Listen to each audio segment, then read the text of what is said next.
Yeah, I'm reminded that true success is defined with effort and process and not results. And I thought I got great effort from our ball club tonight. I thought our pitching staff just kind of held us at bay until right there at the end. We had a couple of chances, but I thought also actually Bauman and there at the end, Cannon always gives us everything that he has. So I thought that was in shape. I thought Drumbowski was amazing tonight, and Penn was resilient, and we kind of pride ourselves on being a mentally tough team, and I give all the credit in the world to Penn and their ball club. We knew they had a high-level pitching staff, and it showed. Even when they went to the pen, the quality of arms kept coming at us. And then, we just didn't get enough hits. We were, 3 for 25 with our first 6 guys, and then 4 for whatever in the ball game here. And when we did hit a ball hard, it just didn't seem to happen tonight. I got Stanfield in the first, and Stanfield when the bases were loaded after we tied the game in the 8th. That would have been nice to find some grass there, and in Kason in the 10th, the backside, the double play there was exactly the approach he's supposed to try to put on the baseball. But I thought offensively, trying to see how many strikeouts we had, 14 strikeouts. We were not resilient, couldn't link up enough offensively to keep pace with a very quality Penn game. So we'll have to bounce and get back out here tomorrow and understand that it's all about tomorrow. We tried to invest as much as we could to make today important. We'll have to do the same thing and try to fight our hearts out to be here on Sunday. That's kind of the next step for us. Kason, I guess kind of what stuck out to you the most about what Penn was able to do on the mound to kind of render you guys ineffective? They just competed well and had their stuff set, and they pitched great. Like Coach Thompson said, they had some guys come out of the pen who were good, and their starter was great. So a lot of credit to those guys. How tough is it when you're just able to score those runs, with those bunts, like 3 consecutive bunts, like right there in front of the catcher? Yeah, well placed. I think we knew the 9-hole, 1-hole. We thought they would continue to do that until the situation changed or a runner wasn't going to be on second base. That's how we got to Omaha last year.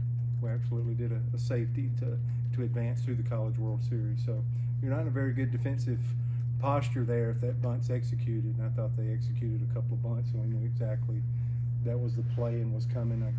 I think Wright on the second one went out and tried to get back, and it just didn't have enough pace on it. The first one, we had a chance, and Will came downhill on it pretty good, but there wasn't enough time from the catch to get it back to the catcher. I thought that's exactly what they should do in the situation. Executed well, and we really had a couple of shots probably before that, especially being the home team to garnish one run, and we're not able to do it.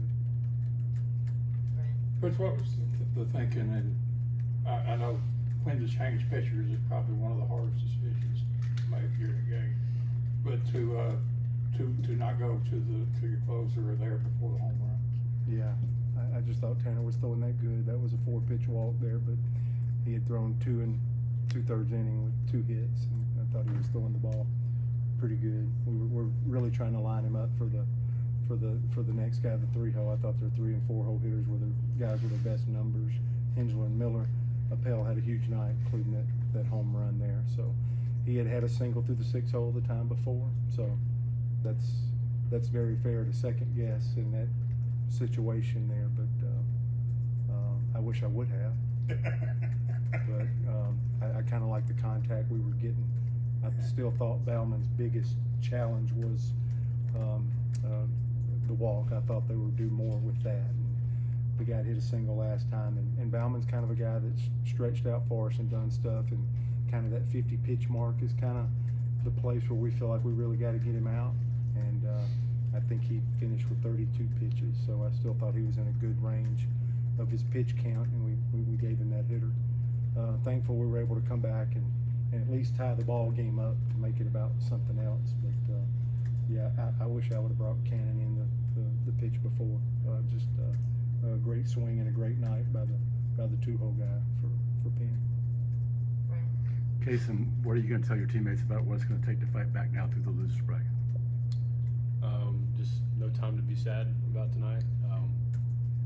It hurts, but it's baseball. We get another chance to come play tomorrow. So, Coach Thompson always says we can be sad when the season's over. Well, and the season's not over. We got another game tomorrow, so do all we can to play our style of baseball and continue to fight and execute a little bit better than we did tonight and keep it simple. But you talked about offensive approach. Did you see what you wanted to see from the guys? Was it more about Penn tonight than your guys that played? Yeah, I think, I don't know. I think that might be more appropriate for Kason. Even when I thought we hit the ball hard that wasn't in play, it was kind of extreme foul. The left-handers were extreme pull, like over the almost between the first base dugout and halfway down the line. I didn't think we were gathering energy and delivering in the middle of the field. I do think the starter had a ton to do with that. And I do, even though I give the starting pitcher a ton of credit, I think Kason would agree that our right-handers, at least for first time through the lineup, probably another half a time through the second time, we got out exactly the same way.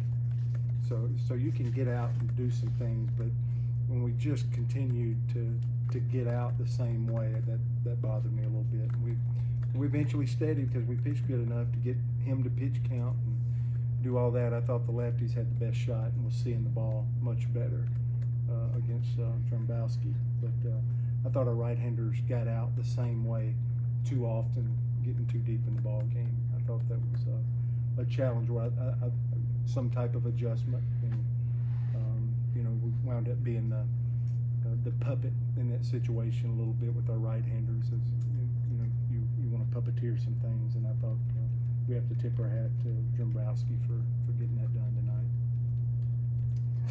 Coach, you guys have another matchup tomorrow. You got to get right back into it. If you could just talk about bouncing back and be ready to play tomorrow. Yeah, we've been practicing that all year, playing in the Southeastern Conference. So I just think the 10 weeks of playing in our league has done that. We play at 6 on Fridays and 2 o'clock on Saturdays. Unfortunately, we're staying with that same thing that we've done at home all year long. So again, I trust our players, I trust our coaches to stay consistent and come back out and fight. And we really tried to talk about not looking ahead today. We really can't anymore. So again, I think I'd be honest enough. I can absolutely tip my hat to Penn tonight. If I thought our effort and our process was off, I think I would be man enough to call that out as well. I think that was the biggest thing with some of our right-handed at-bats early against the starter. But I know when our guys are competing and when something's not right. And this team has given us great effort, and they've been a joy. But we won 9 regional games in a row, which is hard to do, and now we lose a ball game. So we just got to take it one at a time and see if we can find our way through 9 innings to win a ball game, or ever how many innings it takes, and find ourselves here on Sunday. I think that's the goal of the ball club right now, and I want them to see them fight to the last pitch, starting at 2 tomorrow. Last question, Tobias. Have you decided on who your starter is going to be tomorrow? We'll get and look at it a little bit. You would think Vail would be the option and the logical pick. I think that's who the players would want with our backs against the wall. But I haven't got back to the locker room and to the rest of the coaches yet. But I would say probable would be Tommy Vail. Thank you, Coach.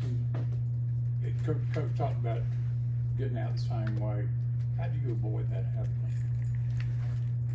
I got to make adjustments and kind of analyze what he's doing to not only you but guys in front of you and behind you that are also like Coach Tom said, right-handed, and how he's pitching them.